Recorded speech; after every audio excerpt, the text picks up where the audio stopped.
જય સ્વામિનારાયણ વિદ્યાર્થી મિત્રો, આપણે ગયા લેક્ચર 8 માં સ્વાધ્યાય 7.3 ની શરૂઆત કરી.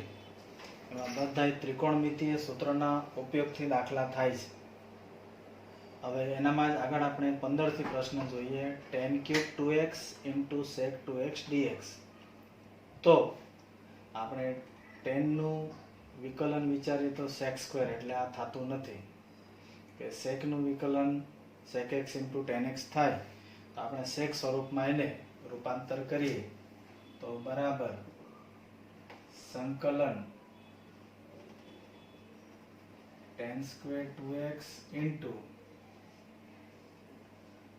tan 2x into sec 2x dx. હવે tan square 2x નું સૂત્ર આપણે જાણીએ છીએ sec square x minus 1 into sec 2x tan 2x dx. હવે તમે વિચારો તો આ જે sec 2x છે એનું વિકલન sec 2x into tan 2x થાય. તો એના માટે તમે ધારો કે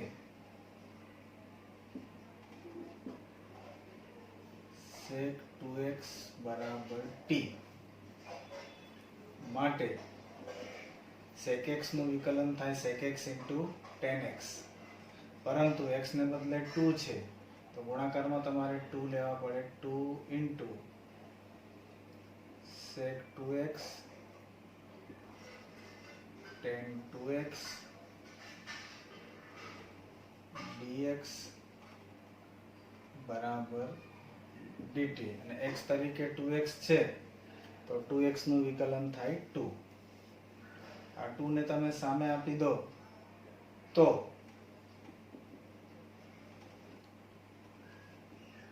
sec 2x tan 2x dx બરાબર હાફ dt થાય. આ કિંમતો આપણે અહીંયા એપ્લાય કરીએ તો સંકલન sec 2x નું t એટલે t square minus 1 into sec tan x નું થાય હાફ into dt. તો આ હાફ છે, આપણે સંકલનની બહાર અગાઉથી તમે લઈ લો તો હાફ into dt. હવે આ સાદી સંખ્યા થઈ ગઈ. આની કિંમતો તમે લો તો હાફ કૌંસમાં t સ્ક્વેર નું થાય t ની 3/3 એક ઘાત વધે માઇનસ t પ્લસ c બરાબર. હવે t નું મૂલ્ય કેટલું છે? sec 2x. તો sec 2x ને 3 ઘાત, તો હાફ, આ હાફ ને ગુણી લો એટલે 1/6 sec ને 3 2x માઇનસ આને આ પદને અંદર ગુણો એટલે half sec 2x plus c. તો આ રીતે જ્યારે આપણને ડાયરેક્ટ આનું વિકલન આ પદ ન થતું હોય તો આપણે ઊંધું વિચાર્યું કે sec નું sec x into tan x થાય. તો અહીંથી આપણે એક tan જુદા પડ્યા અને આ જોડી બનાવી. હવે tan સ્ક્વેર છે એનું સૂત્ર થાય sec square 2x minus 1. આ પદ એમને એમ sec 2x નો આપણે આદેશ t લીધો તો એનું વિકલન પરથી આપણને આ પદ મળ્યું. તો આ રીતે તમે એક એક સ્ટેપ શાંતિથી વિચારો એટલે તરત આઈડિયા આવી જાય. હવે tan 4, તો tan 4 માટે પણ કોઈ ડાયરેક્ટ સૂત્ર નથી, તો એને પણ આપણે બે વિભાગમાં વહેંચી દઈએ. સંકલન tan square x into tan square x dx. હવે tan square માટે તમે સૂત્ર જાણો છો sec square minus 1. તો બરાબર સંકલન tan square x કૌંસમાં sec square x minus 1 into dx. હવે કૌંસનો ગુણાકાર તમે કરો તો સંકલન tan square x sec square x minus tan square x into dx. તો આ રીતે tan ની 4 ઘાત હતી, એના tan નો વર્ગ બે ભાગ લીધા. એક tan સ્ક્વેર ને આપણે રાખ્યા અને બીજાનું સૂત્ર લીધું sec સ્ક્વેર -1. હવે આ કૌંસનો ગુણાકાર કર્યો તો આપણને આ પદ મળ્યું. હવે તમે વિચારો તો tan x નું વિકલન sec² થઈ જાય. તો આ રીતે તમે આ પદને આરામથી ગોઠવી શકો sec² - 1 સ્વરૂપમાં. તો બરાબર પહેલા પદની ગોઠવણી આપણે લઈએ સંકલન tan x આખાની 2 ઘાત into d/dx tan x dx. તો આ રીતે tan² છે અને આ રીતે આખાની 2 ઘાત લખાય અને tan x નું વિકલન sec² થાય. એવી જ રીતે માઈનસ, હવે આ tan² નું સૂત્ર પાછું છે sec² x -1 dx. તો આ રીતે બંનેને અલગ અલગ તમે સંકલન આપી અલગ dx આપી દીધા. હવે f(x) ની n f'(x), જ્યારે f(x) ની n ઘાત અને એનું વિકલન ગુણાકારમાં હોય તો એક ઘાત અહીંયા વધે. તો આનું થઈ જાય 2 ને 1 એટલે tan³ x છેદમાં 3 માઈનસ sec² x નું થાય tan x minus minus plus 1 નું થાય x પ્લસ c. તો આ રીતે આ ઘાતવાળી પદ આવે તો 10 ને બદલે 4 આવે તો તમે cot² અને એક કોટ રાખી અને અહીંયા cot² નું cosec² બનાવી શકો. સેમ આ જ રીતે. તો એનો મતલબ આ એક છે. તો બીજો દાખલો તમે વિચારી શકો આરામથી. આનામાં પણ આપણને cot³ અને cosec2x આપી શકે. તો આ રીતે પોતાની જાતે વિચારો. બીજા 2 દાખલા તમારા બનશે. 17મો પ્રશ્ન જુઓ.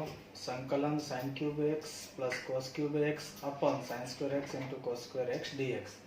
તો અહીં ઉપર પ્લસ છે એટલે બંનેને અલગ અલગ તમે છેદ આપો. તો પહેલા પદના છેદમાં આખું લો તો અહીંથી sin³ ના sin² ઉડી જાય એટલે ઉપર એક sin x વધે અને cos² x વધે. તો બરાબર સંકલન છેદ વિભાજન કરીએ એટલે sin x upon cos² x. હવે આના છેદમાં આ આખું પદ તમે લો તો અહીંથી cos² અને એક cos વધે તો cos x upon છેદમાં વધે તમારા sin² x dx. તો અહીં આપણે બંને પદને અલગ અલગ છેદ વિભાજન કર્યું. તો પહેલાના છેદમાં આ બંને પદ તમે લો તો આ એક sin² અહીંથી સ્ક્વેર ઉડી જાય તો sin x છેદમાં cos² વધે. આના છેદમાં આ બંને પદ લો cos² ઉડે એટલે cos ના છેદમાં sin² વધે. હવે sin ના છેદમાં એકવાર cos લો ને એકવાર cos બાકી રાખો તો sin upon cos એટલે tan થાય અને 1 upon cos વધે એનું sec થઈ જાય. તો સંકલન sec x into tan x dx plus આ જ રીતે આનું તમે cos upon sin લો એટલે cot થાય અને 1 upon sin વધે એનું cosec થાય. એટલે સંકલન cosec x into cot x dx. તો ફરી એકવાર જોજો sin x upon cos 2 વાર છે એટલે sin x upon પહેલી વાર cos લો એટલે tan થાય અને હજી 1 upon cos વધે એનું sec થાય. એ જ રીતે cos upon sin² છે તો cos upon sin નું થાય cot અને હજી એક 1 upon sin વધે એનું cosec. તો sec x into tan x છે એનું સંકલન થાય sec x cosec x into cot x નું થાય minus cosec x plus c. આ જ રીતે 18મો પ્રશ્ન છે. તો 18મા પ્રશ્નમાં cos 2x નું સૂત્ર આપણે જાણીએ છીએ. તો બરાબર સંકલન cos 2x એટલે થાય cos² x minus sin² x plus 2 times sin² x upon cos² x dx. હવે 2 sin² x માંથી એક sin² x જાય એટલે વધે આપણા સંકલન cos² x પ્લસ આ 2 માંથી એક જાય એટલે sin² x upon cos² x dx બરાબર. હવે cos² x plus sin² x એટલે 1 થઈ જાય તો સંકલન 1 upon cos² x dx 1 upon cos square નું થઈ જાય sec square x dx અને sec square x નું સંકલન થાય tan x અને સંકલન અચળાંક c. એ જ રીતે આપણે સંકલન 1 upon sin x upon cos cube x જોઈએ તો એને આનું કોઈ સૂત્ર નથી એટલે cos x ભાગી અને cos x ગુણ્યા તો બરાબર સંકલન 1 upon sin x into cos x ગુણ્યા અને cos x ભાગતા into આ cos cube x તો છે જ. તો હવે આ sin upon cos નો tan થઈ જાય ને આ cos ની 4 ઘાત થઈ જાય તો બરાબર સંકલન 1 upon tan x into અહીં cos cube અને cos એટલે cos ની 4 ઘાત dx બરાબર હવે cos ની 4 ઘાત છે તો 1 upon cos એટલે એનું થઈ જાય sec એટલે sec ની 4 ઘાત માં રૂપાંતર થઈ જાય sec ની 4 ઘાત x upon tan x dx. હવે આ જે sec ની 4 ઘાત છે એનું કોઈ સૂત્ર નથી આવતું એનું પાછું વિભાજન કરીએ sec square x into sec square x sec square x into sec square x upon tan x dx બરાબર હવે આ sec square x છે એનું મૂલ્ય થાય 1 plus tan square x અને ગુણાકાર છે એટલે આના છેદમાં આપણે લઈ લઈએ tan x into sec square x dx. તો આ રીતે હવે છેદ વિભાજન લો તો એનું સાદું રૂપ થઈ જાય 1 upon 10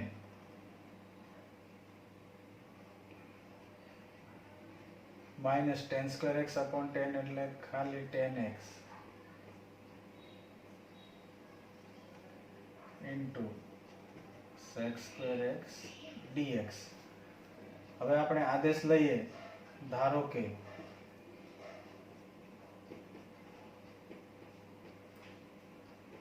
tan x બરાબર t માટે sec square x dx બરાબર dt. તો અહીં tan x ની કિંમત t લો એટલે 1 upon t minus t અને આ sec square x dx નું થઈ જાય dt. તો બરાબર સંકલન 1 upon t minus t અને sec square x dx નું થઈ જાય dt બરાબર 1 upon t એનું સંકલન થાય log mod t minus t નું થાય t square by 2 સંકલનનો અચળાંક c. અહીં t ની કિંમત તમે મૂકી દો તો log માનાંકમાં t એટલે tan x log mod tan x minus tan square x by 2 plus c. તો આ રીતે કેટલાક પદમાં ડાયરેક્ટ પ્રમાણિત સૂત્ર કે ભાગાકાર નથી થતું ત્યારે એક્સ્ટ્રા પદ ગુણી અને સાદુરૂપ આપી તો આવા દાખલા છે બંને સ્પેશિયલ તમારે 2 વાર પ્રેક્ટિસ કરવાનો. 20મો પ્રશ્ન જો સંકલન cos 2x upon cos x plus sin x whole square. તો cos 2x નું સૂત્ર છે cos square x minus sin square x. નીચેનું પદ એમને એમ રહેશે. હવે આ તફાવત સૂત્ર થયું તો તફાવતની રીતે હવે એકવાર માઈનસ ને એકવાર પ્લસ એટલે નીચેનો છેદ એમને તો 2 ઘાતમાંથી 1 ઘાત છે આપણે ઉડાડ્યા તો હવે આ જે પદ વધ્યું તો આનું વિકલન આ ઉપરનું પદ થાય છે એટલે આ પદ છે એને બદલે આપણે d/dx cos x plus sin x કારણ કે આનું સાદુરૂપ આ જ થાય. હવે છેદનું વિકલન અંશમાં છે તો f of x અને અંશમાં f dash x તો log mod f of x એટલે f of x આ પદ લેવાનું પ્લસ c થાય. અહીં sin inverse cos of x dx x એ 0 થી π માં છે તો cos એટલે sin π/2 minus x લખી શકાય. sin inverse sin છે આ શરતમાં આપણને આ પદ મૂલ્ય આવી જાય તો હવે સાઇન ઇનવર્સ સાઇન છે કેન્સલ થાય એટલે તમે π/2 - x લખી શકો. અને π/2 છે એ અચળ કહેવાય તો એનું સંકલન 1 માટે x થાય અને આનું થાય x²/2. તો એનું ધ્યાન રાખજો કે cos π/2 - x છે તો અહીં x 0 થી π છે એટલે આપણે π/2 લઈએ તો આ π/2 નું મૂલ્ય આનામાં 0 થી π માં આવી જ જાય. હવે 1/cos x - a cos x - b છે તો અહીં એવું કોઈ સૂત્ર છેદ માટે બનતું નથી. તમે 2cc લો તો પણ એ છેદમાં જ આવે c + c. એટલે અંશમાં પદ ગોઠવવા માટે આપણે આજે 1 ને બદલે sin ગુણ્યા અને sin ભાગ્યા એટલે આ પદ એડજસ્ટ થયું. હવે b - a ને આપણે આ નીચેના પદ આવે એવી રીતે બાદબાકી કરવાની. તો x - a ને x - b ની બાદબાકી કરો તો આ +x - x ઉડી જાય. Minus minus plus b - a પાછો આ પદ આવી જાય. એટલે આને બદલે તમે આ લખો. હવે sin α - β નું સૂત્ર થયું તો એકવાર sin α * cos β minus cos α * sin β થાય. નીચેનું પદ એમને આ આગળનું અચળ એમને રહેશે. હવે છેદ વિભાજન કરો તો આ પદ ઉડી જાય તો sin cos નું થાય tan. આના છેદમાં આ પદ લો તો તમારું આ cos x - a વાળું પદ ઉડે એટલે sin cos નું tan x - b. હવે tan નું સંકલન થાય log mod sec x - a minus પાછું tan નું સંકલન log mod sec x - b. હવે log માં માઈનસ હોય તો એનો ભાગાકાર લખાય sec x - a ભાગ્યા sec x - b log. હવે sec નું cos માં રૂપાંતર કરો તો 1/cos આનું 1/cos એટલે છેદનો છેદ શું થાય અંશ. પરંતુ અહીં તમે b - a નું અહીંયા માઈનસ કરો. આ b - a નું માઈનસ કરો એટલે a - b થાય. આ માઈનસ ને કારણે આપણા જે પદ ઉલટાવેલા હતા એ પાછા સીધા થઈ જાય. એટલે અહીંયા ધ્યાન રાખજો sec નું cos કરો એટલે b વાળું પદ ઉપર ને a વાળું પદ નીચે જાય. પરંતુ પાછું અહીંયા b - a નું a - b કરો એટલે b - a વાળું પદ પાછું નીચે જતું રહે અને આ પદ આમનો આમ રહે. તો આ રીતે બે જગ્યાએ ફેરફાર કર્યા છે. અહીંયા ફેરફાર કર્યા એટલે માઈનસ આવે. માઈનસ આવવાને કારણે log ને ઉપર નીચે કરો એટલે પાછું મૂળ સ્વરૂપ થઈ જાય. એટલે આ પ્રશ્ન છે ખાસ ધ્યાન રાખજો. સ્વાધ્યાયનો 23મો પ્રશ્ન MCQ છે. સંકલન sin2x - cos2x sin2x * cos2x dx. તો છેદ વિભાજન કરો તો પહેલા પદના છેદમાં ગુણાકાર માઈનસ બીજા પદના છેદમાં આ પદ લો. તો અહીં તમે જોઈ શકો છો sin વાળું પદ ઉડે 1/cos2 એટલે sec2x. cos વાળું પદ ઉડે 1/sin2 એટલે cosec2x dx. અને sec2x નું સંકલન tan x અને cosec2 નું માઈનસ cot ને માઈનસ એટલે પ્લસ cot x + c. 24મો સંકલન e(x) 1 + x cos2 e(x) x dx. તો અહીં તમે જુઓ તો e(x) નો આપણે ચલ ધારીએ t તો ગુણાકારના નિયમ પ્રમાણે e(x) અચળ અને x નું વિકલન 1 પ્લસ બીજી વાર x અચળ અને e(x) નું વિકલન e(x) dx = dt. અહીંથી e(x) કોમન લો તો 1 + x dx = dt. તો આખું પદ છે જો ઉપરનું e(x) 1 + x dx આ આખું મળીને શું થઈ જાય dt. તો હવે સંકલન 1/cos2 આનું આપણે ધારેલું છે t અને આ આખું પદ છે એનું થઈ જાય dt. 1/cos2 નું થઈ જાય sec2 t dt અને sec2 નું સંકલન tan t + c માં t ની મૂળ કિંમત મૂકી દો તો tan e(x) x + c થાય. હવે આપણે સ્વાધ્યાયમાં જે દાખલો ગણી ગયા એના જેવો જ મેચિંગ દાખલો છે પ્રેક્ટિસમાં આપણે જોઈએ. 1/sin x - a cos x - b. અહીંયા વિધેય અલગ અલગ છે. પહેલામાં બે સેમ વિધેય હતા. ત્યારે બેયમાં સેમ વિધેય હોય કાં sin કે cos ત્યારે અહીંયા ઊંધું લેવાનું b - a અને જુદા જુદા હોય ત્યારે આ જે ક્રમ cos લેવાનો અને એનો જ ક્રમ અહીંયા રહે. એટલે આ પદ કેન્સલ થાય એટલે મૂળ 1 આવી જાય. હવે a - b ની બાદબાકી લઈએ x - b - x - a. તો x - x કેન્સલ થાય minus minus plus a - b પાછું આ પદ આવી જાય. હવે આ થયું તમારું cos α - β નું સૂત્ર. તો cos α - β માં cos α cos β એટલે cos x - b અને cos x - a. cos માં ચિહ્ન છે આ બદલાઈ જાય તો પ્લસ બીજી વાર સેમ લેવાના sin x - b અને sin x - a upon છેદ એનો વેજ into dx. આ અચળ એમને એમ રહેશે. અહીંથી તમે જુઓ તો cos x - b વાળું પદ ઉડે છેદ વિભાજન કરો એટલે. તો છેદ વિભાજનમાં આ પદના છેદમાં આખું પદ લો એટલે આ cos વાળું પદ ઉડી જાય. તો cos x - a upon sin x - a એટલે cot બીજી વાર આ આખા પદના છેદમાં હાલો તો બીજી વાર તમે જો તો sin x - a વાળું પદ ઉડે એટલે sin upon cos નું થઈ જાય tan. માટે cot નું સંકલન થાય log mod sin x - a અને tan નું સંકલન log mod sec x - b.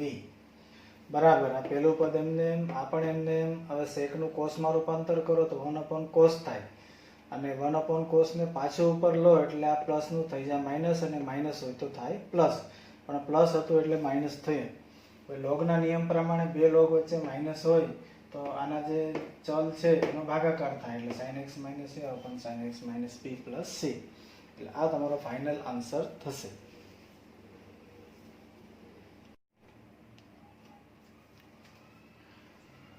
ઉદાહરણ 7 માં પહેલું સંકલન cos² x dx. તો cos² નું તો થશે નહીં એટલે cos² નું સૂત્ર આવે 1 + cos2x / 2. હવે હાફ અચળ છે બહાર લઈ લો એટલે 1 + cos2x dx.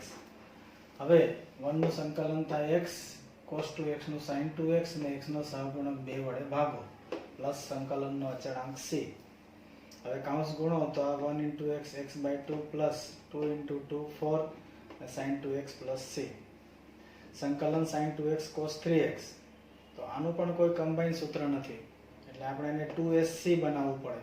જો 2sc હોય તો 2sc એનું સાદુરૂપ થાય s - s. તો એને 2 ભાગ્યા અને 2 ગુણ્યા. તો 2sc માં s - s એટલે અહીંયા sin લેવાનું. sin આ બેનો એકવાર સરવાળો અને એકવાર બાદબાકી.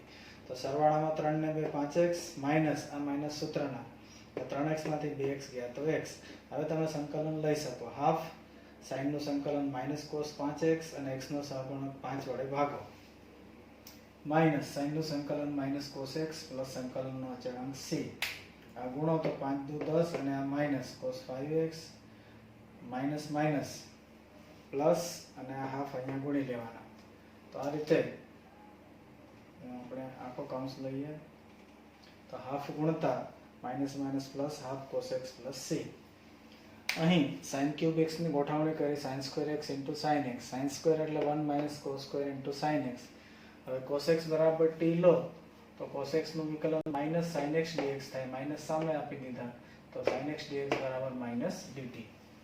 હવે કિંમત મૂકો તો આ 1 - cos નું થયું 1 - t², sin x dx નું -dt આ માઈનસ બહાર લઈ લીધા તો 1 નું સંકલન t, t² નું t³ / t plus c.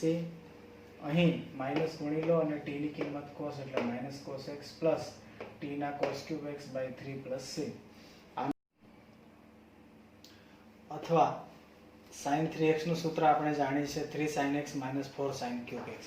અહીં આની જરૂર છે આપણને તો આ પદને આ બાજુ લો તો sin 3x આ બાજુ માઈનસ થાય એટલે આ પદ મળે. આ પદના જે 4 હતા એ છેદમાં આવી જાય એટલે sin³ નું આ સૂત્ર પણ લઈ શકાય અને આ રીતે sin² ને sin x ભાગ પાડો તોય ચાલે. હવે બંને બાજુ સંકલન લઈએ તો આનું સંકલન આ 1/4 અચળ 3 * સંકલન અહીંયા તમે સંકલન થોડો મોટું બતાવો એટલે sin x dx માઈનસ સંકલન sin 3x 1/4 3 sin નું -cos x minus sin 3x નું -cos 3x અને x નો સહગુણક 3 વડે ભાગો. હવે આ કૌંસ ગુણો તો -3/4 cos x અને માઈનસ પ્લસ આ 1 * 1 3 × 12 cos 3x plus c. હજી આનો આ જવાબ લાવવો હોય તો cos 3x નું સૂત્ર થાય 4 cos³ x -3 cos x. એનામાં કિંમત મૂકીને સાદુરૂપ આપત જવાબ આવે એટલે આ રીત લંબાઈ જાય. તો MCQ માં આવે ત્યારે જ તમારે આ સૂત્રનો ઉપયોગ કરવાનો જવાબ જોઈને, બાકી આ સૂત્રની રીતે ગણવાનું.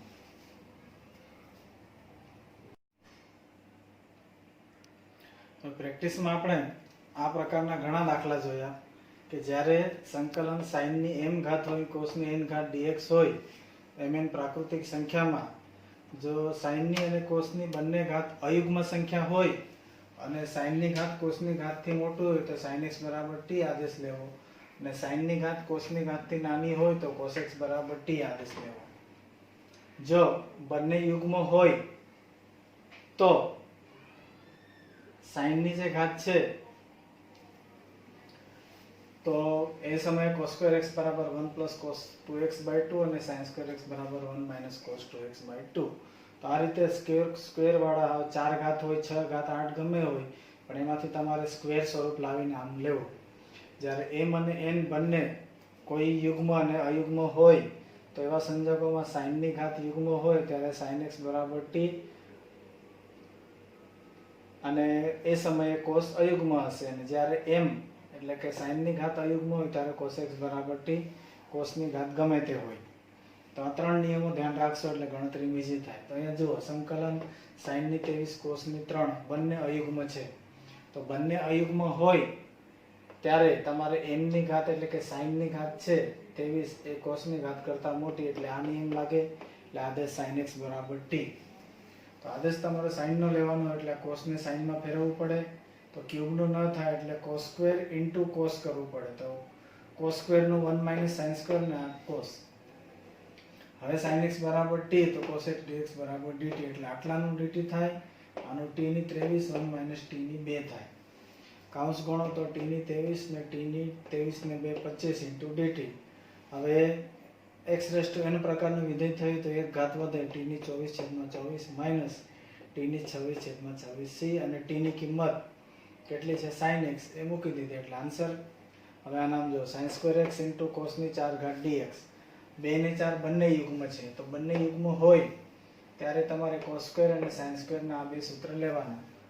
તો અહીંયા cos ની 4 ઘાત છે એટલે એના બે ભાગ લીધા આપણે, cos square into cos square. તો હવે sin સ્ક્વેર ને cos સ્ક્વેર છે એટલે 2 sin x cos x હોય તો 2 sin x cos x નો વર્ગ 4 sin સ્ક્વેર cos સ્ક્વેર લાવવા માટે 4 ભાગ્યા અને 4 ગુણ્યા. તો હવે આનું થઈ જાય તમારે sin સ્ક્વેર 2x અને cos સ્ક્વેર x, એટલે આ સ્ક્વેર વાળા સ્વરૂપ આવી ગયા. sin સ્ક્વેર 2x નું 1 માઇનસ cos આના ડબલ થાય 4x/2, અને cos સ્ક્વેર છે x ના ડબલ 2x થાય, પણ cos માં પ્લસ લેવાનું, sin માં માઇનસ. આ 2 ગુણ્યા 2 4 ચોક 16 12 લઈ લીધા. કાઉન્સ ગુણો તો 1 1 into cos 2x cos 4x into 1 minus plus minus cos 4x into cos 2x. તો આને 2cc સ્વરૂપ લાવવા 2 ગુણ્યા અને 2 ભાગ્યા, બાકીના એમને. તો 2cc એટલે c પ્લસ c થાય, એકવાર આનો સરવાળો 4 ને 2 6 ને એકવાર બાદબાકી 2. બધાનું અલગ અલગ સંકલન લેતો તો એકનું સંકલન x cos 2x નું sin 2x/2 એટલે આની સાથે ગુણાય 4, આનું 4x/4 અને આનું 6x/6 ને 2 એટલે 12 થાય, ને 12 રાખી દો. અને તમે અહીંયા 12 લસા લઈ લો તો અહીંયા 1/192, અહીંયા 12x, અહીંયા 12 લાવો 3 sin 2x, અહીંયા 3 sin 4x minus sin 6x. આ રીતે પણ લખાય ને આ રીતે પણ ચાલે. તો આ રીતે જ્યારે sin cos ભેગા ગુણાકારમાં હોય ને આ જે સ્વરૂપ છે એ ધ્યાન રાખજો, એટલે તરત જ ખ્યાલ આવે. અને કદાચ તમે આ ન મોઢે કરો તો પણ તમે આ સ્વરૂપ ગોઠવો એટલે તરત જ ખ્યાલ આવે કે કોનો આદેશ લેવો જરૂરી છે.